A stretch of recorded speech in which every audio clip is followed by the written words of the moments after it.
Bolehkah Al-Asmaul Husna kita jadikan zikir setelah salat? Misal ya Rahman ya Rahim 33 kali dan seterusnya. Apa itu zikir? Supaya kita pahami dulu apa itu zikir itu kan. Setelah kemudian kita paham maknanya, kemudian baru kita bisa simpulkan zikir itu segala aktivitas yang menjadikan kita dekat dengan Allah Subhanahu wa taala, yang mengingatkan kita dengan Allah Subhanahu wa taala.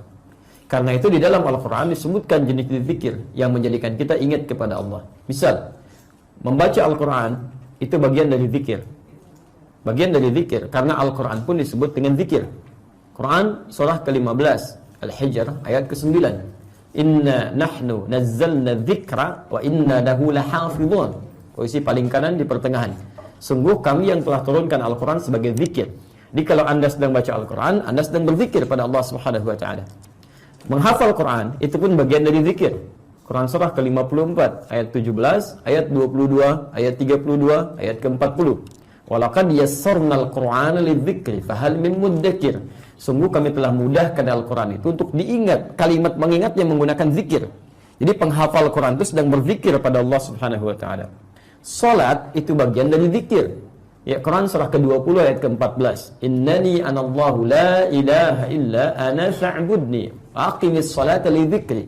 Sungguh saya adalah Allah, tidak ada Tuhan selain saya, maka sembah. Maka dirikanlah salat sebagai zikir kepada saya. Jadi ketika kita sedang salat, sedang berzikir. Berdoa itu bagian dari zikir. Quran surah ke-7 ayat 205. Wadhkur rabbaka fi nafsika tadarruan wa khifatan wa dunal jahri minal qaul. Ya, dan sebutlah Allah Rabbmu di dalam jiwamu dengan kalimat-kalimat yang penuh dengan ketawaduan, kekhusyuan tanpa harus menjaharkannya secara berlebihan. Jadi ketika Anda sedang berdoa, Anda sedang ingat dengan Allah Subhanahu wa taala. Termasuk tadi amalan pasca salat yang Anda tanyakan itu pun bagian dari zikir. Karena itu disebutkan langsung di Quran surah ke-4 An-Nisa ayat 103, posisi paling kanan di pertengahan.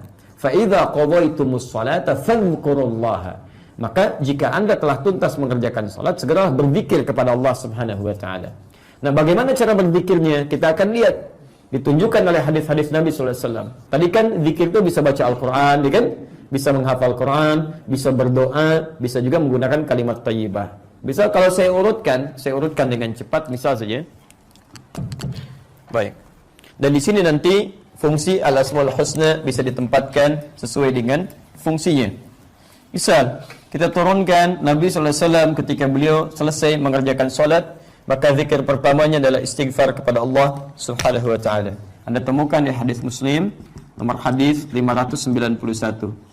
Maka diucapkan kalimat astaghfirullah, astaghfirullah, astaghfirullah.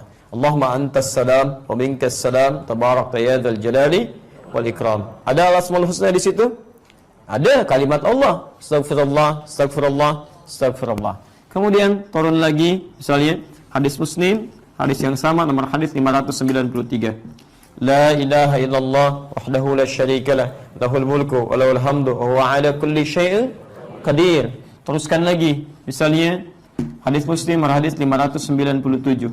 Sebutkan subhanallah, subhanallah, subhanallah, alhamdulillah, alhamdulillah, alhamdulillah, Allahu akbar, Allahu akbar, Allahu akbar. Masing-masing 33 kali, kan? Kemudian setelah itu terdapat Rasulullah SAW kemudian membacakan ayat Al-Quran, ya, ayat Al-Kursi itu, ya, Al-Kursi, Quran surah Al-Baqarah ayat 255, posisi paling kiri di pertengahan. Kita temukan di An-Nasai misalnya bagian yang keempat halaman 99.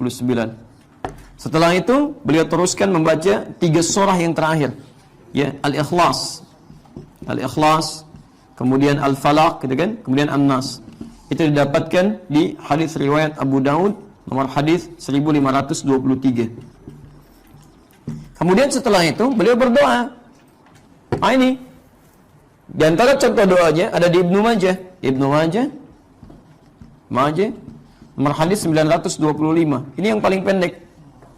Allahumma inni as'aluka ilman nafi'a wa rizqan thayyiba wa amalan mutaqabbala. Itu contoh yang paling pendek. Nah, yang paling menarik saat ini masuk dalam posisi doa ini adalah pernah dilukiskan. Nanti kita akan temukan di kitab ini. kita akan bacakan nanti, kita akan bacakan. Adalah pernah seorang sahabat Nabi kemudian berdoa pasca salat itu memohon kepada Allah Subhanahu wa taala, menyebut al-asmaul husna, membuka dengan nama puncak tertingginya. Disebut asmaullahil a'zam. Nama-nama Allah yang paling tinggi, yang jika dibaca dengan nama-nama itu, maka nanti kalimat hadisnya, doa segera dikabulkan, permintaan akan diberikan. Maka dia bermohon kepada Allah, ya, Allahumma innaka antal ahad as-samad alladhi lam yalid wa lam yulad wa lam yakul lahu kufuwan ahad. Allahumma inni as'aluka an taghfira li. Terdengar oleh Rasulullah SAW, dikatakan pada orang ini, dari mana kamu tahu doa tersebut? At-tadri, tahukah engkau? Itulah nama-nama Allah yang tertinggi. Idza du'iya biha ajaba wa idza su'ila bihi a'ta. Wa idza su'ila biha a'ta. Itu nama-nama Allah tertinggi puncaknya. Kalau dimintakan di awal dengan itu, doa kamu akan segera dijawab, permintaan kamu akan dikabulkan. Maka silahkan ya, mengambil kias dari amalan itu, Anda boleh sebutkan. Ya, misal, tapi sesuai dengan kebutuhan kita. Sesuai, misal Anda punya kesulitan, sebut Ya Al-Fattah, Ya Allah, Ya Al-Fattah, Ya Al-Fattah, Ya Al-Fattah. Boleh minta pakai bahasa kita. Tidak harus pakai bahasa Arab. Kalau doanya ada dari Nabi langsung, spesifik terkait kebutuhan kita, minta dengan lafadznya, itu yang terbaik. Tapi kalau tidak mengalaminya, di zaman Nabi nggak ada, misal anak antum sedang ujian di SD, zaman Nabi kan nggak ada ujian SD, ya, Anda boleh menggunakan bahasa Anda. Ya Allah, Ya Al-Alim, Ya Al-Alim, Ya Al-Alim, engkau pemilik pengetahuan, engkau pemilik ilmu, segala ilmu berasal darimu, dicurahkan kepada engkau yang engkau kehendaki. Mohon Ya Allah, berikan kemudahan pada anak hamba Ya Allah. Jadikan ilmunya bermanfaat, yang mendekatkan dirinya kepadamu Ya Rabb, Ya Allah, Ya Allah. Minta, boleh itu. Sebut, jadi sesuai kebutuhan kita. Jadi jangan sampai Anda misalnya menyampaikan sesuatu yang Anda sendiri nggak butuh. Ya, coba lihat kan, kalau Anda punya masalah, mohon sifat kesabaran, Ya Allah Ya Sabar, Ya Allah Ya Sabar, ya kan? Anda punya persoalan tadi, Ya Al-Fattah, Anda butuh rezeki, Ya Razzaq. Jadi nggak harus semua disebutkan, Ya Allah Ya Rahman, Ya Rahim, Ya Al-Malik, Ya Al-Qudus, itu kan? Masya Allah, begitu Anda nggak punya masalah, Anda minta, Ya Sabar, Ya Sabar, Ya Sabar. Baik, Anda minta sabar sama dengan minta masalah. Sama dengan minta masalah, gitu kan? Baik.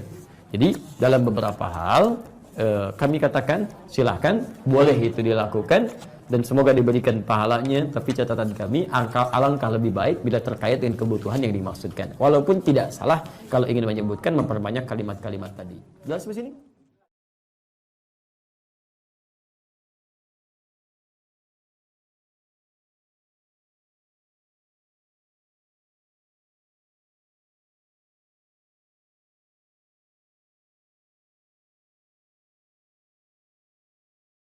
Allahumma inni as'aluka an taghfira li. Terdengar oleh Rasulullah SAW, dikatakan pada orang ini, dari mana kamu tahu doa tersebut? At-tadri, tahukah engkau? Itulah nama-nama Allah yang tertinggi. Idza du'iya biha ajaba wa idza su'ila bihi a'ta. Wa idza su'ila biha a'ta. Itu nama-nama Allah tertinggi puncaknya. Kalau dimintakan di awal dengan itu, doa kamu akan segera dijawab, permintaan kamu akan dikabulkan. Maka silahkan ya, mengambil kias dari amalan itu, Anda boleh sebutkan. Ya, misal, tapi sesuai dengan kebutuhan kita. Sesuai, misal Anda punya kesulitan, sebut Ya Al-Fattah, Ya Allah, Ya Al-Fattah, Ya Al-Fattah, Ya Al-Fattah. Boleh minta pakai bahasa kita. Tidak harus pakai bahasa Arab. Kalau doanya ada dari Nabi langsung, spesifik terkait kebutuhan kita, minta dengan lafadznya, itu yang terbaik. Tapi kalau tidak mengalaminya, di zaman Nabi nggak ada, misal anak antum sedang ujian di SD, zaman Nabi kan nggak ada ujian SD, ya. Anda boleh menggunakan bahasa Anda. Ya Allah, Ya Al-Alim, Ya Al-Alim, Ya Al-Alim, engkau pemilik pengetahuan, engkau pemilik ilmu, segala ilmu berasal darimu, dicurahkan kepada engkau yang engkau kehendaki. Mohon Ya Allah, berikan kemudahan pada anak hamba Ya Allah. Jadikan ilmunya bermanfaat, yang mendekatkan dirinya kepadamu Ya Rabb, Ya Allah, Ya Allah. Minta, boleh itu. Sebut, jadi sesuai kebutuhan kita. Jadi jangan sampai Anda misalnya menyampaikan sesuatu yang Anda sendiri nggak butuh. Ya, coba lihat kan, kalau Anda punya masalah, mohon sifat kesabaran, Ya Allah Ya Sabar, Ya Allah Ya Sabar, ya kan? Anda punya persoalan tadi, Ya Al-Fattah, Anda butuh rezeki, Ya Razzaq. Jadi nggak harus semua disebutkan, Ya Allah Ya Rahman, Ya Rahim, Ya Al-Malik, Ya Al-Qudus, itu kan? Masya Allah, begitu Anda nggak punya masalah, Anda minta Ya Sabar, Ya Sabar, Ya Sabar. Baik, Anda minta sabar sama dengan minta masalah. Sama dengan minta masalah, gitu kan? Baik. Jadi dalam beberapa hal, kami katakan silahkan, boleh itu dilakukan, dan semoga diberikan pahalanya. Tapi catatan kami, alangkah lebih baik bila terkait dengan kebutuhan yang dimaksudkan. Walaupun tidak salah kalau ingin menyebutkan, memperbanyak kalimat-kalimat tadi. Jelas di sini?